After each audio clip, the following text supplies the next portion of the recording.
Iran में Hamas chief Ismail हानिया पर हमले और उसकी मौत की वजह व्हाट्सएप को बताया गया है। दावा है कि हानिया को मारने वाली मिसाइल का डायरेक्ट कनेक्शन व्हाट्सएप के एक मैसेज से जुड़ा हुआ है। समझाता हूं आपको। तेहरान में हानिया की मौत से व्हाट्सएप के को फाउंडर बोरिसोविच कुम का नाम जोड़ा गया है।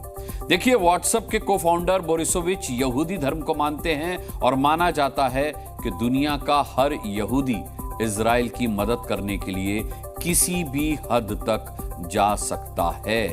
माना जा रहा है कि बोरिसोविच ने हानिया के मोबाइल में मौजूद व्हाट्सएप से कुछ सेंसिटिव इंफॉर्मेशन लेकर के इजरायली खुफिया एजेंसी मोसाद को दे दी और उसी इंफॉर्मेशन ने हानिया की हत्या करने का रास्ता तैयार किया। क्या इजराइल ने व्हाट्सएप की मदद से हानिया को मारा? व्हाट्सएप के पास उसको इस्तेमाल करने वाले यूजर के बारे में सारी जानकारी होती है, यह बात आप भी जानते होंगे। पर क्या ऐसी इंफॉर्मेशन से हमला और मर्डर करना मुमकिन है?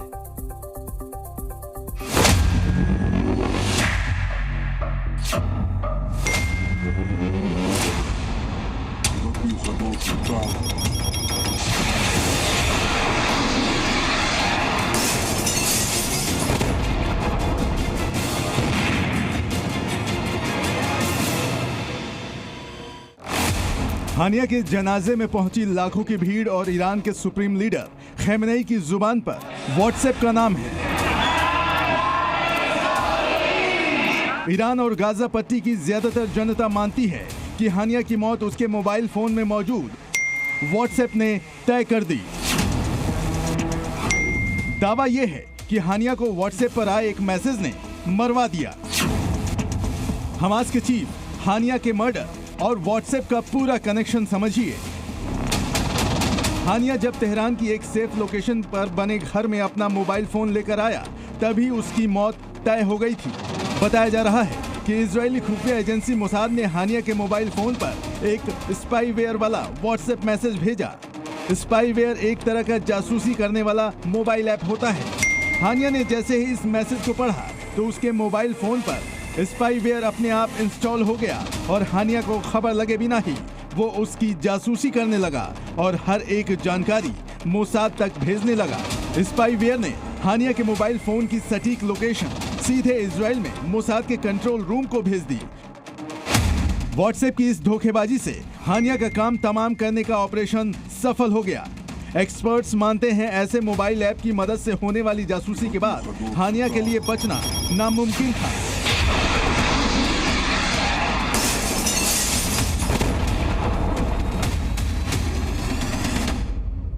एक फ़ोन को कंप्रोमाइज़ कर न सिर्फ उसकी लोकेशन एक्सेस किया जा सकता है बल्कि उसकी बाकी डिटेल्स भी एक्सेस किए जा सकते हैं। इस मामले में क्या कोई ऐसी वल्नरेबिलिटी एक्सप्लॉइट हुई है, ये तो जांच के बाद पता पड़ेगा। लेकिन एप्लीकेशंस के थ्रू लोकेशन निकालना कोई बहुत कॉम्प्लिकेटेड चीज नहीं है। व्हाट्सएप में बैठे जासूस ने हानिया की लोकेशन भेजकर मोसाद को वो जानकारी दे दी जिसका इंतजार इजराइल को बरसों से था। व्हाट्सएप के जरिए लोकेशन की जानकारी मिलने के बाद मोसाद ने उसका इस्तेमाल हानिया पर अटैक के लिए किया। बताया जाता है कि इजरायली सेना ने उस लोकेशन को एक मिसाइल में फीड किया, जिससे मिसाइल ठीक उसी लोकेशन पर हानिया के बेडरूम तक पहुंच गई।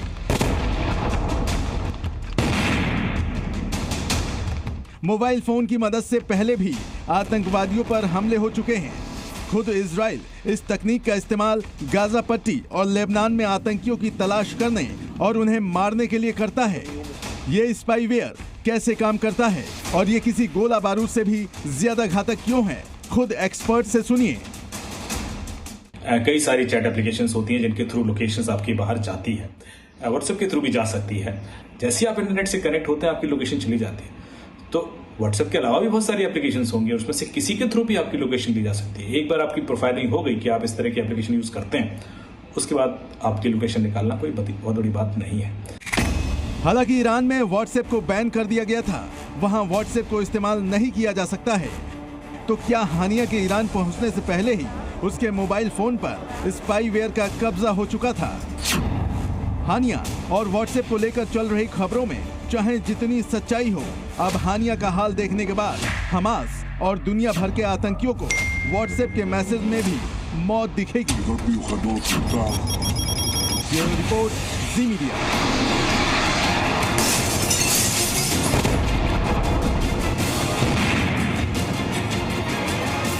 इस बीच दावा है कि अगले 48 घंटे में ईरान की तरफ से एक बड़ा हमला इजराइल पर होने वाला है। हानिया के बाद हमास के दूसरे बड़े कमांडर के मर्डर की खबर ने जंग का खतरा और बढ़ा दिया है। आज इजरायली सेना ने हमास के मिलिट्री चीफ मोहम्मद दाइफ को मारने का दावा किया है। गाजा पट्टी के खान यूनिस पर 13 जुलाई को एक हमले में दाइफ को मार गिराया गया था। यानी जुलाई में हमास के पॉलिटिकल चीफ और मिलिट्री चीफ दोनों को उड़ा दिया गया। हमास के 3 बड़े नेताओं ने इजराइल पर 7 अक्टूबर को हमले में बड़ी भूमिका निभाई थी। तीसरा नाम है गाजा का चीफ याह्या सिनवार, और इस समय हमास के बड़े लीडर्स में सिर्फ सिनवार ही बचा हुआ है।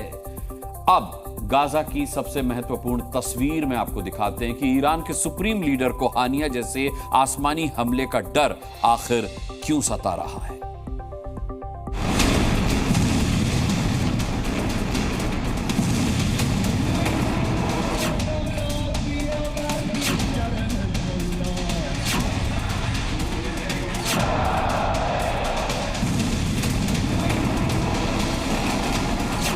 इस्माइल हानिया के जनाजे में खामेनेई बार बार आसमान देख रहे थे।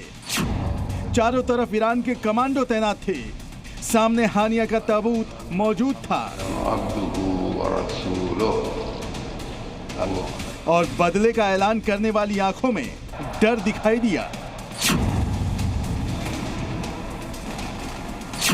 ऐसा लगा मानो खामेनेई ऊपर आकाश में कुछ ढूंढने की कोशिश कर रहे थे। असल में इसी तेहरान में हानिया पर एक दिन पहले आसमानी हमला हुआ, पर खामेनेई के डर की वजह एक नहीं बल्कि 2 है, और दोनों का कनेक्शन इजराइल से है।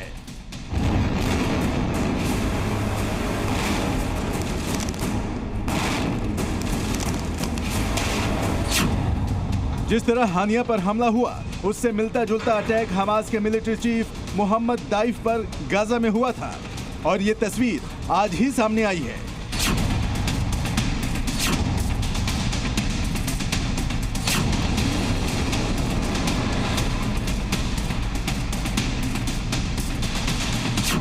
तेरह जुलाई को गाजा के अल मवासी कैंप पर इजरायली सेना ने एयर स्ट्राइक की थी। हमले में 90 लोगों की मौत हुई, और तब पहली बार दावा किया गया था कि मरने वालों में हमास का मिलिट्री चीफ मोहम्मद दाइफ भी शामिल था। हालांकि हमास ने इस दावे को खारिज कर दिया था। मोहम्मद दाइफ ही इजराइल पर 7 अक्टूबर के आतंकी हमले का मास्टरमाइंड था।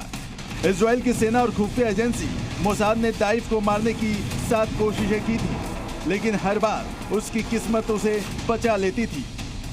पर 8वें हमले में दाइफ बच नहीं पाया।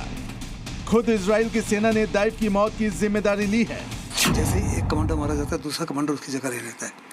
हमास एक आइडियोलॉजी है, और एक आइडियोलॉजी को आप खत्म नहीं कर सकते। जितनी मर्जी कोशिश कर ले इजराइल, हमास को कभी नहीं खत्म कर सकता। इजराइल के डिफेंस मिनिस्टर गो गैलेंट ने दाइफ के मरने की पुष्टि करते हुए एक फोटो शेयर की, जिसमें वो दाइफ की तस्वीर को काले मार्कर से क्रॉस करते दिख रहे हैं। इस तस्वीर का कुछ हिस्सा ब्लर कर दिया गया है। हो सकता है इसमें उन बचे हुए आतंकियों का नाम लिखा हो जो इजराइल के टारगेट पर हैं। दाइफ 22 सालों से इजराइल की मोस्ट वांटेड लिस्ट में था। दावा है कि दाइफ एकमात्र कमांडर था जो इतने वक्त तक जिंदा रह पाया। इस खबर के साथ ही इजरायली पीएम बेंजामिन नेतन्याहू ने आने वाले खतरे की आशंका जता दी है। किसी भी वक्त इजराइल को टारगेट करके ईरान की मिसाइलें और ड्रोन का हमला शुरू हो सकता है। इसलिए अमेरिका ने अपने 12 युद्धपोत और 4000 से ज्यादा सैनिक तैनात किए हैं। इनमें से कुछ ईरान के करीब हैं, तो बाकी इजराइल के आसपास समंदर में मौजूद है। और इतनी फायर पावर तैनात करने की वजह खुद अमेरिका ने बताई है। हानिया की हत्या के बाद मिडिल ईस्ट में टेंशन हाई है। सूत्रों के मुताबिक ईरान खुद और अपने प्रॉक्सी संगठन हमास, हूती और हिजबुल्लाह की मदद से इजराइल पर बड़ा मिसाइल हमला कर सकता है। इजराइल के ऊपर ईरान का बड़ा हमला होने जा रहा है। पिछली बार उन्होंने 200 ड्रोन्स और मिसाइलों से हमला किया था। इस बारी शायद उससे भी ज़बरदस्त हमला हो सकता है, लेकिन पिछली बारी उसने हमले के बारे में जिक्र कर दिया था इनडायरेक्टली। इसराइल को भी और इसराइल के सपोर्टर्स को भी, जिससे बहुत बड़े पैमाने पर उनके ड्रोन्स और मिसाइल्स को मार गिराया गया था। इस पर ऐसा कुछ नहीं होगा। अब मिडिल ईस्ट में अमेरिकी ठिकानों और सैनिकों पर भी हमला होने की आशंका है। ईरान की सेना खुद ये हमला करने के बजाय आतंकियों की मदद ले सकती है, पर ऐसे हालात में जंग का दायरा बढ़ सकता है और वर्ल्ड वॉर भी शुरू हो सकती है। ब्यूरो रिपोर्ट, जी मीडिया। और इस वक्त की बड़ी खबर आपको बता दें, लेबनान में मौजूद भारतीयों से जुड़ी ये खबर है। हिजबुल्लाह और इजराइल के बीच युद्ध की आहट को देखते हुए भारतीय दूतावास ने लेबनान में मौजूद नागरिकों से कहा है कि वो तुरंत लेबनान छोड़ दें। भारतीय दूतावास ने एडवाइजरी जारी करते हुए भारतीय नागरिकों को सतर्क रहने और बिना जरूरत यात्रा नहीं करने की भी सलाह दी है। जानकारी के मुताबिक लेबनान में करीब 9,000 भारतीय मौजूद हैं।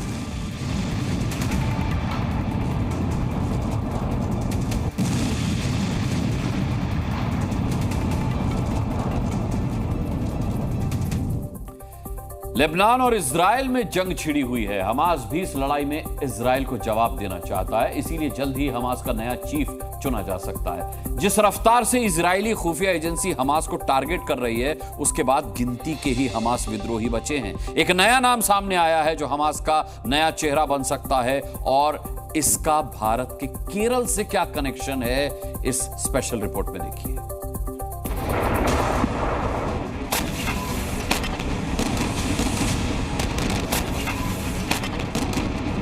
इस्माइल हानिया की मौत के बाद उसकी गद्दी पर खालिद मशाल को जगह मिल सकती है। अभी तक हमास ने इसका ऐलान नहीं किया, पर जिस तरह से एक एक करके हमास के नेता खत्म किए जा रहे हैं, हमास के पास कप्तान बनाने के लिए और कोई आतंकी नहीं बचा। हालांकि हमास चीफ की गद्दी पर खालिद कितने दिनों तक बचेगा, इसकी गारंटी देना मुश्किल है। असल में इजरायली खुफिया एजेंसी मोसाद पहले एक बार खालिद को मारने की कोशिश कर चुकी है। 1997 में इजराइल के पीएम बेंजामिन नेतन्याहू के ऑर्डर पर खालिद को मारने की कोशिश हुई। इजरायली एजेंट्स ने जॉर्डन के अम्मान में खालिद को जहर का इंजेक्शन दिया था। जी न्यूज़।